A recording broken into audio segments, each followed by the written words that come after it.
Morning. The scripture reading for this morning is 1 Samuel chapter 8. That's 1 Samuel chapter 8. Let us listen to the word of the Lord. When Samuel became old, he made his sons judges over Israel. The name of his firstborn son was Joel, and the name of his second Abijah, and they were judges in Beersheba. Yet his sons did not walk in his ways, but turned aside after gain. They took bribes and perverted justice. Then all the elders of Israel gathered together and came to Samuel at Ramah and said to him, "Behold, you are old, and your sons do not walk in your ways." Sorry, I just lost the passage there.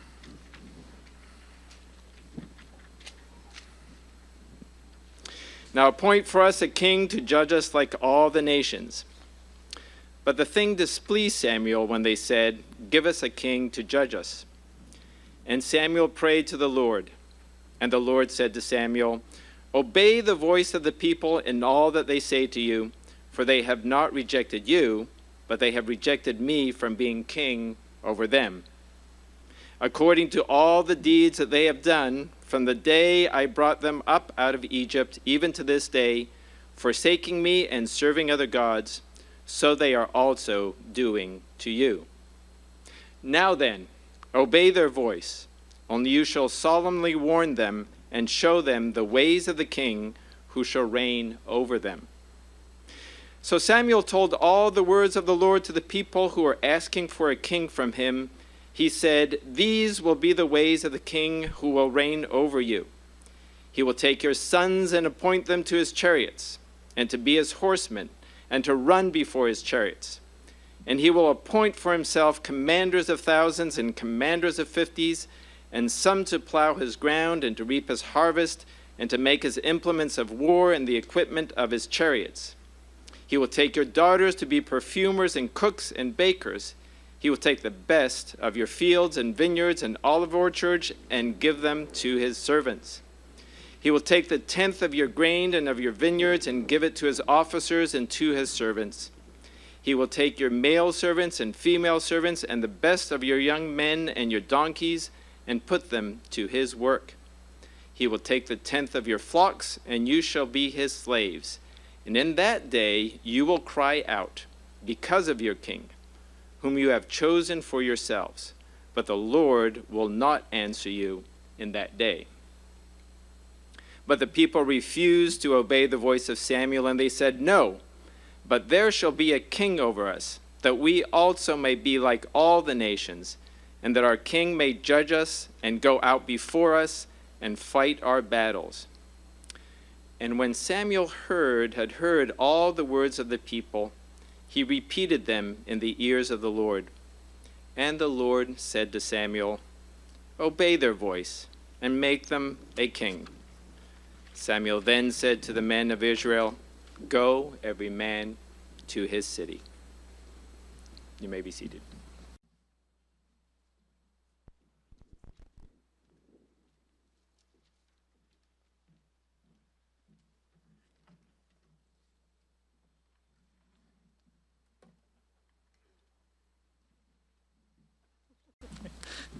I'm playing games with me there, Bill.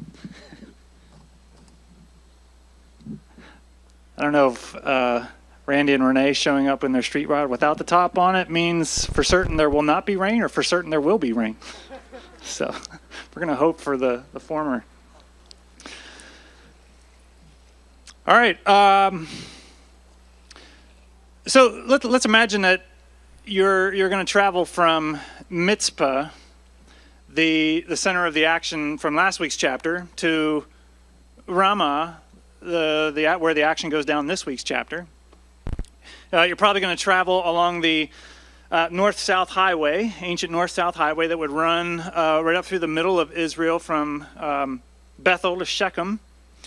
It runs up and over and in and around a lot of the rolling mountains in the hill country of Ephraim. You're outside of the city, so your street is very rough and lots of loose gravel and all that stuff. It's not a nice paved road like they have in the cities. You're traveling up and down hills. You're going in and out of, I don't know, maybe oak forests or forests of Aleppo pines or those Middle Eastern terebinth trees. And then maybe as you're going along the way and you're going along the road, you come across this massive stone or massive rock that looks like it's just sort of been kind of placed there along this highway. And maybe if you're going as a family, one of your kids says, "Hey, Mom, hey, Dad, what do you make of this big, massive rock that's just sort of been rolled here right in the middle of the highway or right off to the side of the road?" And you say to them, "Well, actually, we call that rock Ebenezer." And actually, it was when we were your age that actually a bunch of us, we got together and we rolled this big stone down and put it right here in the middle of this big highway that runs, up and down the hills of Ephraim here. And we call it Ebenezer because it means the Lord was our help. And we put it there to remind us and to commemorate this time when we were all gathered on the plains of Mizpah and we were praying and crying out to the Lord. And meanwhile, the Philistines, our arch enemies, were gearing up for battle, and they were coming at us with their swords and their shields and their chariots, and we were just kind of like sitting ducks there waiting for them. And yet while we were praying, while we did essentially absolutely nothing but pray, the Lord thundered from heaven, threw our enemies into confusion, and literally routed them before we even took a step in their direction. So all that we had to do was go and plunder. And pretty much ever since then to this day, he's kept the Philistines, the Amorites, all of our opponents really at bay, and we've enjoyed just relative peace. And your son or daughter says, "Oh, that's neat. Okay, I understand this stone now a lot more."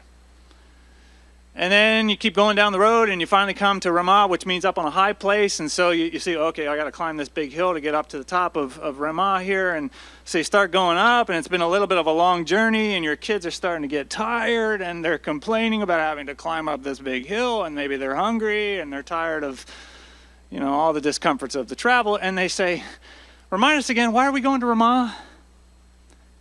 And you say to them, "Whoa, well, because that's where Samuel lives, and we're going to Samuel to tell him to get us a king." And your kid says, "Well, okay, that's cool. Well, what's a king? We've never had a king before." And you say, "Oh, well, let me tell you, this is what all the nations around, the big, powerful, mighty empires around us, that's what they have. They have a king who rules over them and who goes and fights their battles for them and secures their health and their prosperity." And maybe at this point, the little kid, who maybe is a lot smarter than the adults, says, "Okay, remind me again why I'm taking this big long journey, why I'm climbing this big old hill, why I'm getting all tired and worn out and hungry and all this to go ask for a king when we just passed this rock where you told me God was the one who fights our battles for us and thunders against our enemies and routs our enemies and leads us out into victory and all that." Right? In other words, maybe the young person, maybe the child, would catch the irony of moving from chapter 7 in 1 Samuel, where God executes this incredible victory, to chapter 8, where they're saying, "Hey, we want a king like all the surrounding nations who will roll over us and who will go out and fight our battles on our behalf." So here's the thing. When you come into chapter 8, this is one of the more difficult passages to maybe make clear sense of, because the whole action is centered around the Israelites coming to Samuel and saying, "Hey, Samuel, we want a king." And you pick up very clearly that there's something not quite right in this request. Right? Samuel's miffed at it. The Lord says that it's a rejection of him. There are some pretty stiff consequences that come as a result of their requesting a king.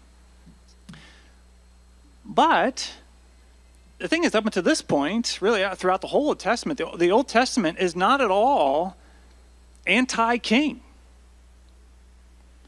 You've got promises being made to the patriarchs that one day a king is going to come from the line of Judah who's going to reign over God's people. You've got in the book of Deuteronomy, right before the Israelites go in to take possession of the promised land, Moses gathers them together, and amidst all of his final instructions, he also says, "Hey, look, when you get into the land, and when you settle down, and when the time comes that you desire to have a king like the nations all around you, It doesn't say, well, that's a bad thing. It says, okay, well, this is how that's going to happen. Here's how we'll work that out. Even, right? Remember, how does the book of Judges close? Everyone's doing what's right in their own eyes. It's this terrible scene. And why? Because there's no king in the land. In other words, it leaves us with this expectation that, okay, if this story is going to move forward in some sort of healthy or redemptive way, somehow, in some way, it involves the ministry of a king. So the question when we come into chapter 8, why is this such an issue that the Israelites have gathered and they're requesting a king?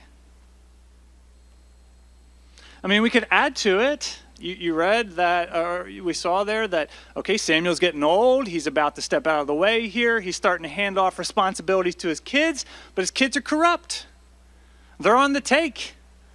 They can be bought, right? Which is what you definitely don't want to have happen in your judges, right? Because if your judges can be bought, then that means if you have wealth or you have power, you can pretty much do whatever you want. You can oppress whoever you want. You can take whoever's land that you want, because if those people try to come and file suit against you to the judge, well, if you just can slip them more money than your accuser is, it's all good. It's no problem. In other words, the mighty, the powerful, those with means, those with wealth are going to increase in wealth and power, and those who don't, those who are weak, those who don't have the resources to defend themselves, to buy off the judge, are going to lose out and are going to decrease. Right? So the last thing you want is a judge who's on the take, who's corrupt. And so they're absolutely right. We can't have your kids be the successors and be what's coming down the pike. We need a king. Which all the more begs the question, okay, what's the problem here? So that's the first question we're going to ask. That's where we're going to kind of start into this. And I think to get at that, we actually have to go back and think about that Deuteronomy passage. I'm not going to try to flip open to it for fear the wind starts kicking my pages around, but if you want to take a look at it, it's Deuteronomy chapter 17. And beginning in verse 14 of chapter 17, we get the instructions for how this is going to work when the time comes that you want a king. And God says to the people, first and foremost, here's the deal. When you want a king, it's going to be a king of my choosing. Right? You don't get to choose the king, or you don't go appoint somebody to choose king. I choose the king. And when this king, writes out his law that he has for his people, here's the deal. He's got to get that law checked by the Levitical priests. Meaning, we got to get the priest to sign off and make sure that that law adheres to basically the law that I'm giving you here in the books of the Torah. In other words, this king is not to rule on his own behalf, but he is to execute rule and reign on my authority, on my behalf. He's supposed to implement my wishes, my law, my instructions that I'm giving to you. Your king's not supposed to have a whole lot of horses. That's verse, 16 or so in there. And you say, okay, well, that's great. One less thing to worry about, take care of. One less thing eating up all my grass, stinking up the fields or whatever. But the issue is, if you don't have horses, well, you can't really have chariots. Because see, what horses do, they pull chariots. And back in that day, chariots were just signs of strength, power, military might. Right? Any nation, any country, any kingdom could get out there with a bunch of foot soldiers and swords and shields, but the big and strong, powerful guys, they had chariots. And a lot of horses pulling those chariots out in the battle. So by saying, no, you don't have a whole lot of horses, you don't have a whole lot of chariots, you don't necessarily have to have this big, massive standing army. It's God saying, yeah, you're executing rule on my behalf, and I'm the one who's going to protect. You look to me to thunder against your enemies and to rout your enemies when they come up against you. And then also, you don't have a whole lot of wives, and make sure he doesn't have a whole lot of silver and gold. I always get bees up here. Which, on the one hand, you say, okay, what guy would want a lot of wives? I have trouble keeping track of one anniversary, let alone 50 of them. But the thing is, that's what you did back then. If you were a king of a big nation, you wanted to, but you had a whole bunch of wives to, thump your masculinity, or to consolidate power and to work treaties and arrangements with other countries. You marry, their blood, whatever, all that. And of course, if you're going to be any king of note or any significant king that any of the surrounding nations remotely take seriously, you've got to have a lot of wealth. You've got to have a luxurious kingdom behind you. You've got to have gold and silver. So look, essentially God's saying this. It's not about you and your kingdom.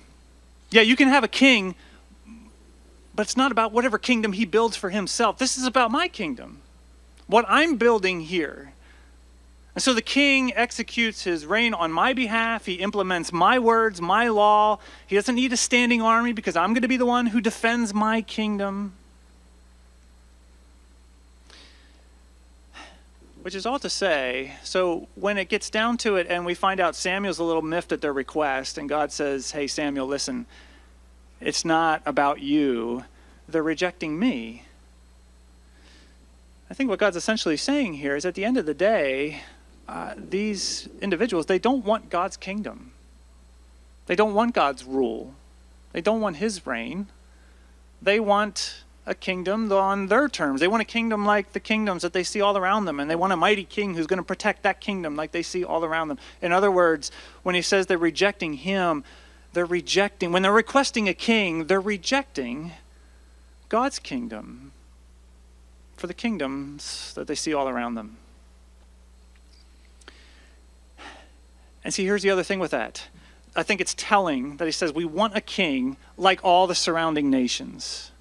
That's probably the key line, because here's the thing. The whole point of Israel, the whole purpose of Israel's existence, the whole purpose of the special relationship that God has with Israel, we say this over and over, is so that the Israelites would be anything but like the surrounding nations.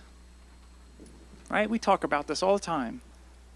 The whole purpose, the whole point of Israel was that they were supposed to be strikingly different from the surrounding nations. They were supposed to go at life. They were supposed to go at kingdoms in a radically different way. In other words, they were supposed to be this shining demonstration, this shining witness of the glory of living in a kingdom that was fueled by God's love, his provision, his promises, and was tended and cared for and protected by his power, by his strength. In other words, the Israelites were supposed to be the shining demonstration to all these other nations that are drowning in the worship of these false and futile gods. They were supposed to be the shining example that, hey, it's not by strength and might that a man prevails, but it's by the strength of the Lord, who thunders from the heavens, who makes fools out of your gods, and who routs his enemies. The Israelites were supposed to be a shining example that life to the full, the good life, was the life that is defined by God's Torah, by his word, by his law, by his instructions, not by whatever other gods you're bowing down to or demanding and commanding of you.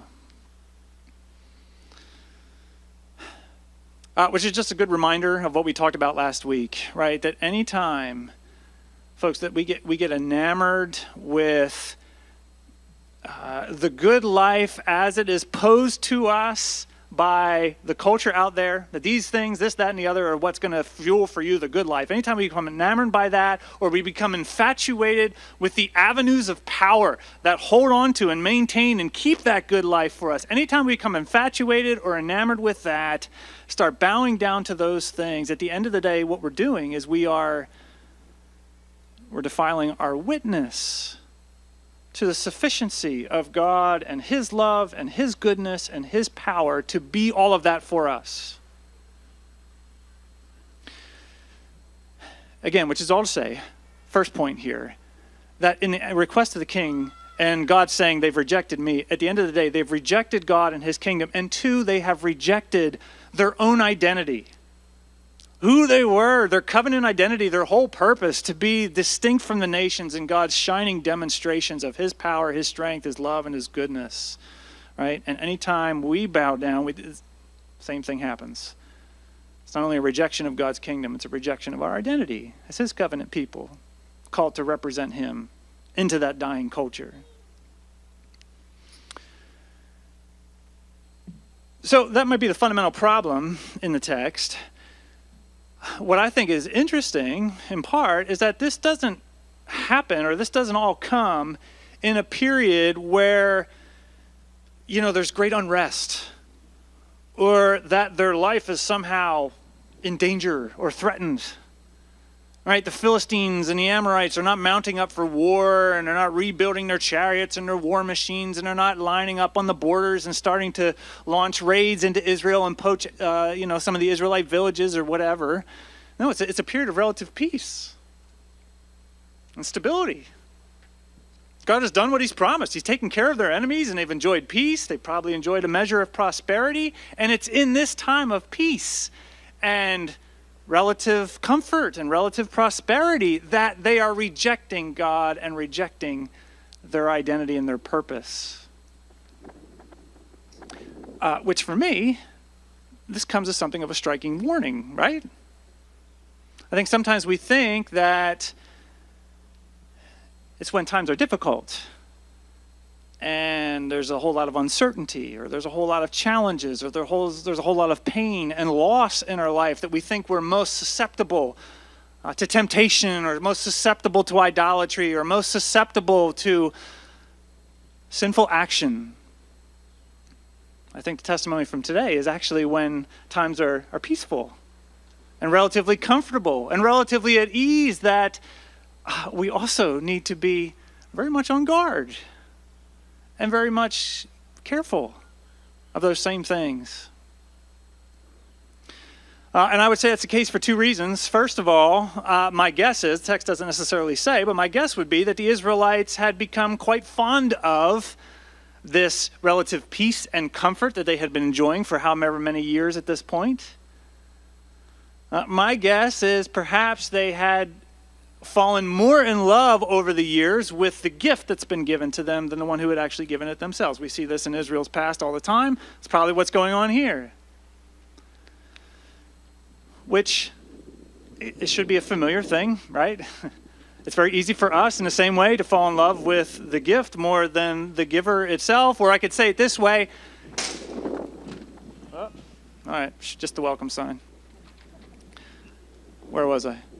Oh, yeah. Well, I mean, just think of it this way. I mean, you maybe have noticed in your life, it's not easy to go backwards in terms of your standard of living. If God has so blessed you in a certain way to give you a certain relative comfort, prosperity, standard of living, it's not that easy to go backwards from what the kind of life that you enjoy.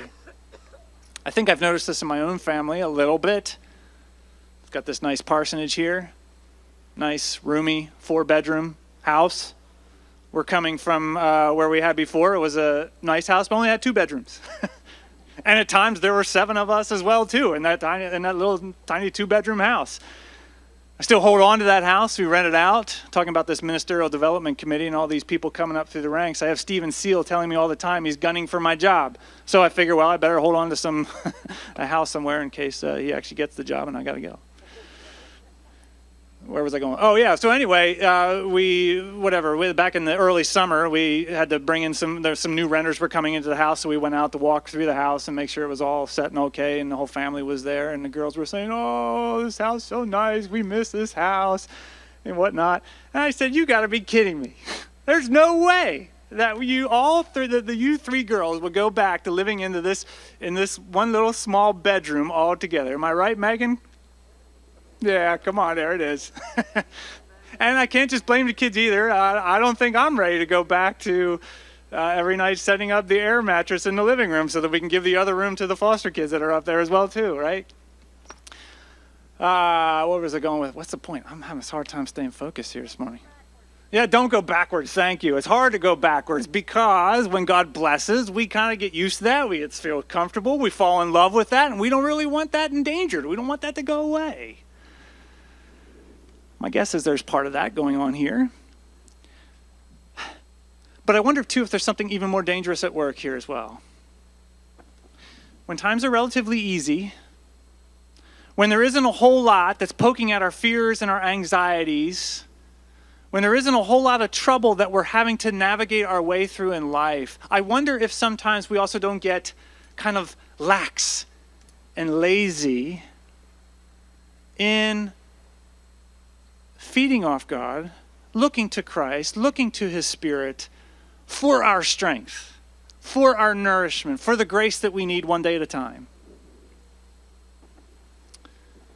Ed sent me one of his devotionals this week after our grace group on Wednesday night. And it was basically a devotional that was aimed at, just this idea that sometimes when we face difficult trials and situations and we go through hard and anxious and uncertain times, we can complain about those things, or we can kind of look to the sovereign wisdom of our Creator who has sort of landed us in those places. And he might have a reason, and he might have a purpose for it. For instance, it said if you're, or use the analogy of if you're riding on a big ship that's coming upriver to land in a harbor, and you find yourself perpetually going down the deepest avenues of the river, and you say, why is the captain perpetually steering this ship down the deepest channels of this river? The writer of it, who was it? Was it Spurgeon, Ed? Yeah, it was Spurgeon. He said, because maybe the captain would say, because I should not get my vessel into harbor at all if I did not keep to the deep channel. So it may be you would run aground and suffer shipwreck if your divine captain did not steer you into the depths of affliction where waves of trouble follow each other in quick succession. Or he goes on to say, some plants die if they have too much sunshine. And it may be that you are planted where you get but little, but you are put there by a loving caretaker, because only in that situation will you bring forth fruit unto perfection. And then at the close of it, Ed just put a little tagline saying, I wonder if we, Western Christians, we've been out in the sun too long. Right? Maybe life has been a little bit too easy, a little bit too comfortable, a little bit too much enjoying the sunshine. Maybe not so much today, but enjoying the sunshine, right? And in that, we get lax and we get lazy. And we don't look to God. We don't develop that hunger for God's grace and for his strength. We don't develop that desperation that says, hey, I need God's strength. I need his grace to uphold me, to nourish, to strengthen me every single day, or I'm in a whole lot of trouble. It's like if I take Kate out to play basketball. She's getting better at basketball, but I can still wipe the court with her. Anytime I want, I can drive the lane, get right into paint, put up a layup, get 2 points, no problem. She tries to do the same, boom, I just swat that thing out of there, no problem. I can rack up a good hearty score and not even work up a sweat. Sorry, Kate, where is she? I don't know. Yeah, there you are. And I can go back home and think, man, I can just walk in the house, thump my chest, just wipe the floor with her. And look, I'm not even sweating. And in that, I can think, okay, so I don't need to go work on my free throws. I don't need to go, ride the exercise bike to stay in shape. I don't need to watch what I eat so I don't get fat and lazy or whatever. No problem. He said the problem's going to come when this darn COVID shutdown is over, and maybe we go back to playing basketball on Sunday nights, and I got to try to drive the paint on Andrew Piasecki, or I got to keep up with the teenagers or the young, or I got to try to keep up with David Bronkema, who seems to have this limitless source of energy, right? It's not going to go well because I'm going to be in bad shape. Right? In the same sort of way, when life is good, when life is easy, when it's relatively comfortable, sometimes we get in bad spiritual shape because we don't practice those spiritual disciplines of hungering, thirsting for, relying upon God. Now, one more example. She probably hates what I'm going to tell you, but Amy, it's been particularly difficult for her, just the longer things have gone on with Georgia and Jeffrey and the continued uncertainty of it all and all that. And she knows and she's experienced that the only way she finds the grace to stand up amidst it is that God has to provide that every day, one day at a time. And this week was a particularly challenging week for her emotionally. And she said to me at one point, I know it's only God's grace that upholds me, but sometimes it's just exhausting. Having to fight to just stay near to God day after day and fight to rely on his strength. And there's a part of me as a husband that, that weighs heavy, and I feel the heaviness for her. But on the other hand, I hate to say it, there's a part of me that is somewhat thankful that she's learning that and experiencing that. I've seen her unfortunately have to learn that through a couple different difficult situations, whether it's the sudden loss of her mother in recent years or this whole trying situation, right, which is hard. But then I know that, okay, so down the road, when difficult things come to our family, or maybe when good things come to our family, I know that there's a spirit there that's in good shape because she's learning the hard way, unfortunately, what it means to one day at a time have to hunger, to thirst for, to be utterly dependent upon God as the source of our strength, lest we completely fall apart. My guess is the Israelites here not only fell in love with the gift more than the giver, but got spiritually lax, spiritually lazy. So that the moment the slightest bit of anxiety and uncertainty comes, Samuel's about to kick the bucket here, what's coming down next, they get all nervous and say, get us a king who's going to fight for us and hold on to this life that we have at the moment. Which is all just to say, it's a warning to us. If life is good, and God has blessed in such a way to give you relative comfort, relative blessing and prosperity, peace, whatever, praise the Lord. But watch out, too. Watch out lest you become lax, become lazy. You don't hunger and thirst and feel that desperation for God's grace every day. Well, maybe this is the last thing we'll point out from the text. So God says, okay, go ahead, give them what they want, give them what they ask for, but warn them. Warn them what comes when you go asking for a king like the surrounding nations have.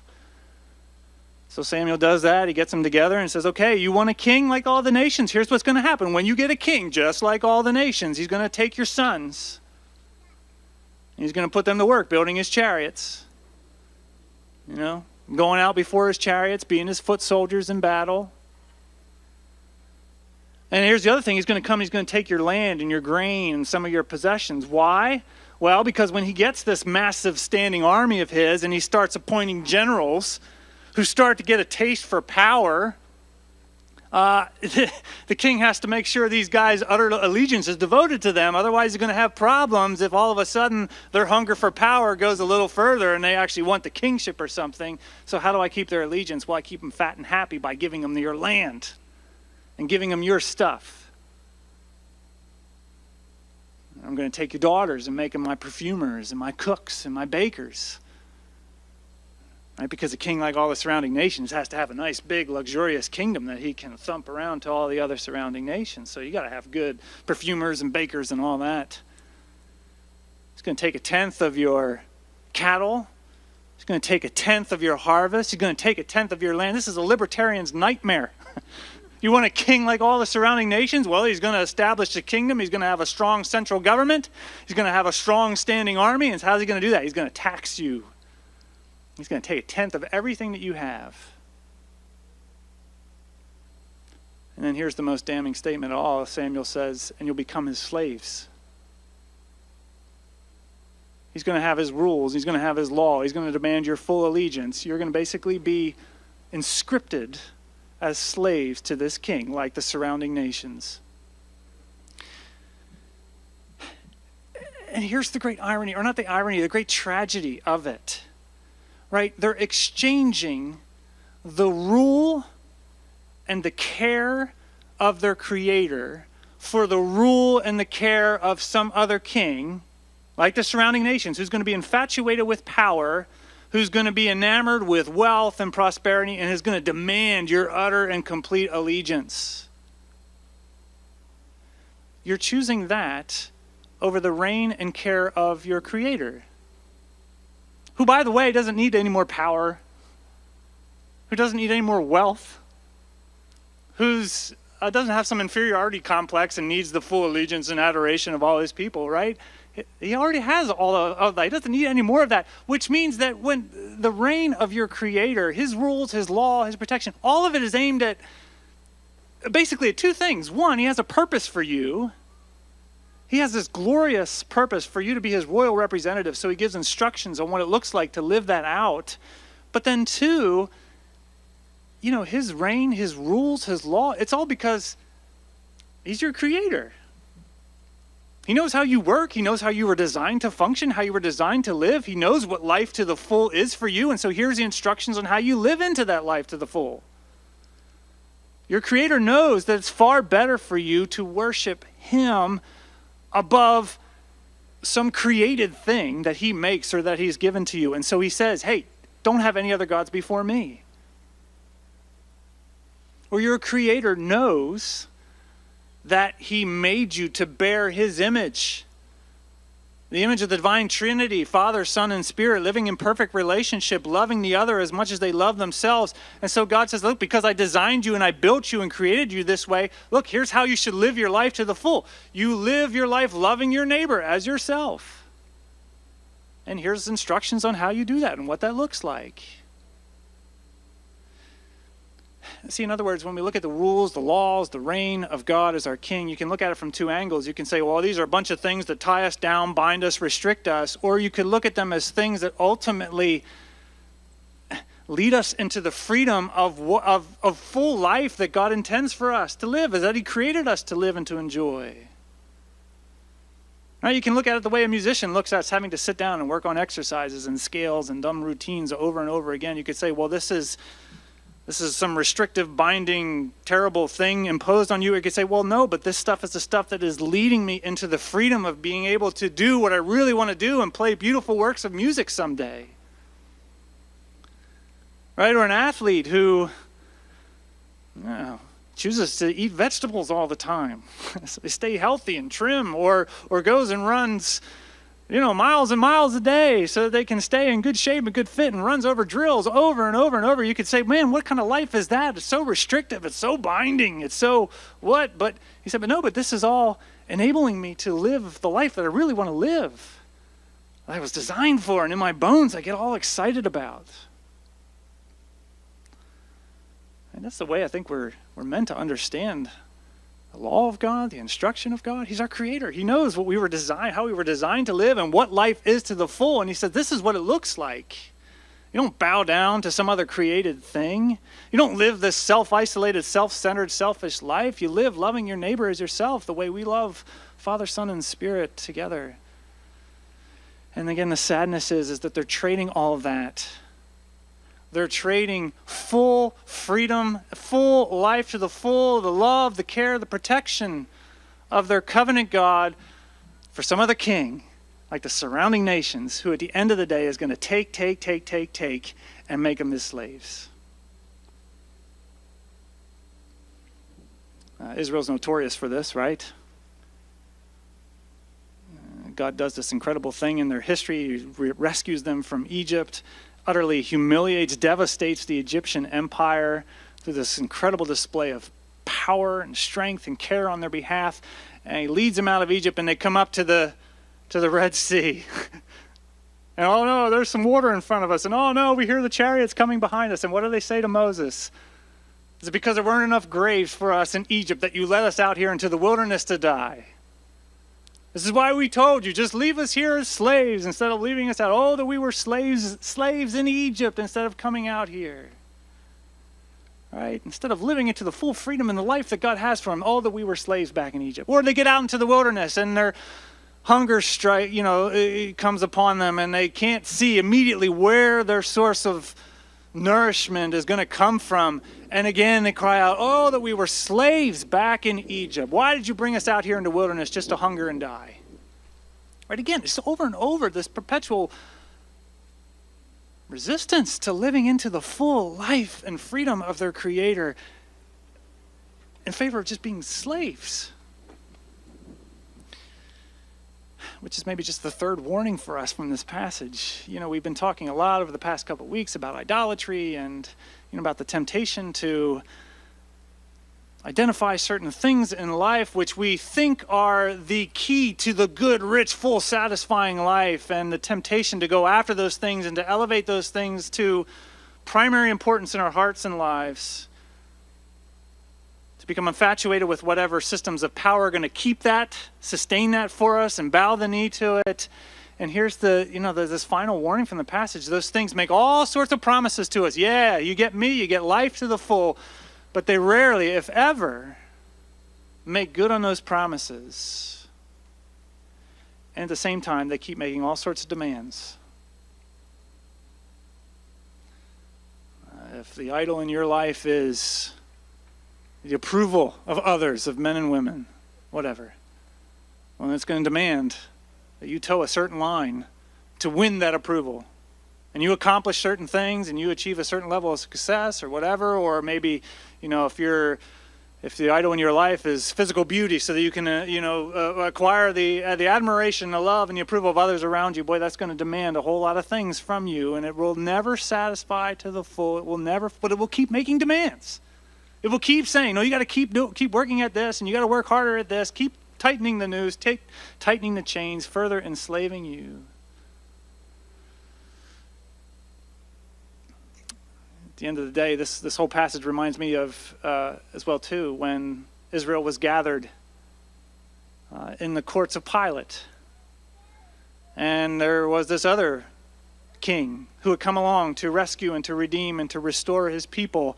And along the way, he had been telling stories to the Israelites. There was a story of this one man who came to inherit a kingdom, but the people on the ground said, we would not have this king to rule over us.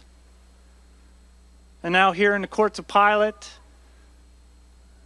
he's been handed Jesus with all sorts of charges against him. He can't validate these charges, and so he comes and says, I'm about to hand this guy back over to you. It's that time of year where I give back one of the prisoners as a sign of goodwill towards you all. So here, have your Jesus. Here's your king. And what do they say? Well, they say, Barabbas, right.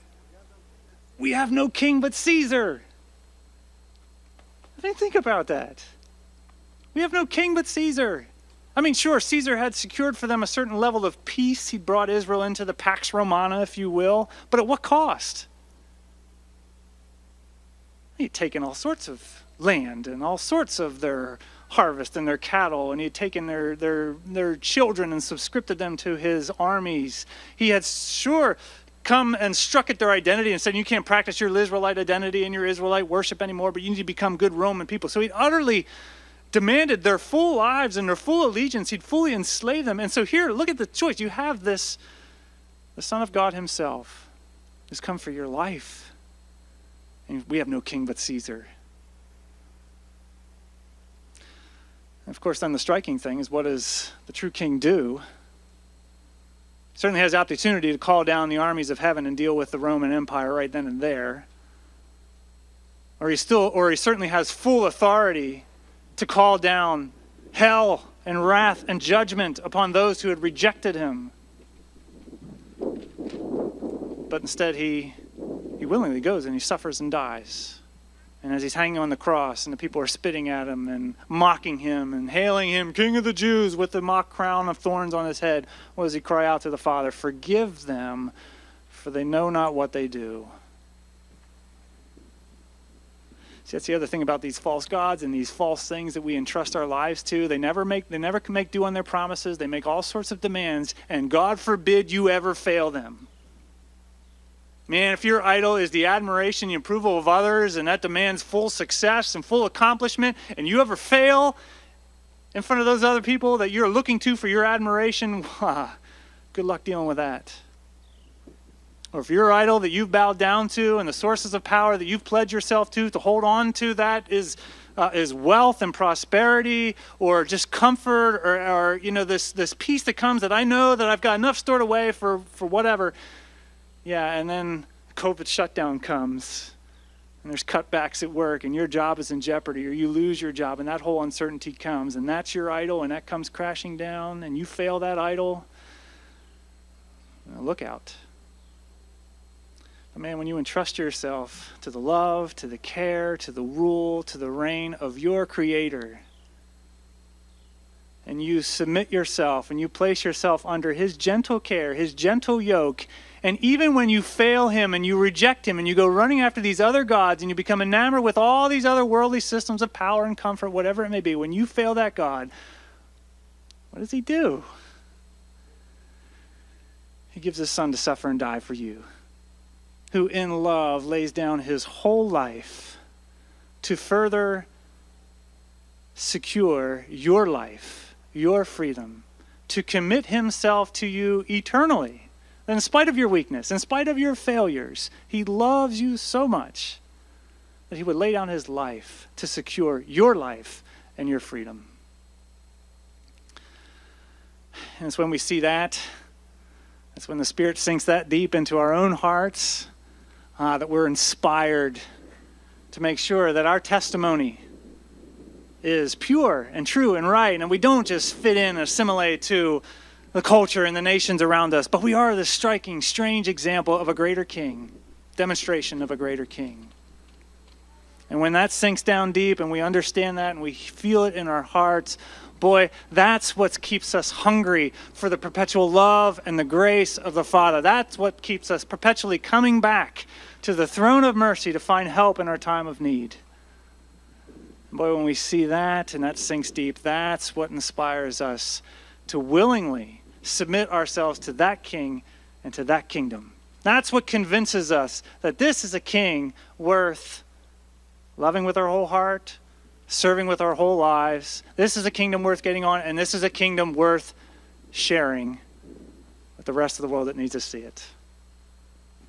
So we pray that God would lead us in a greater admiration for the king that he has given to us, a greater submission to his rule and to his kingdom, and through us would advance that great kingdom for his name's sake. And we ask it in the name of the Father, and the Son, and the Holy Spirit. Amen.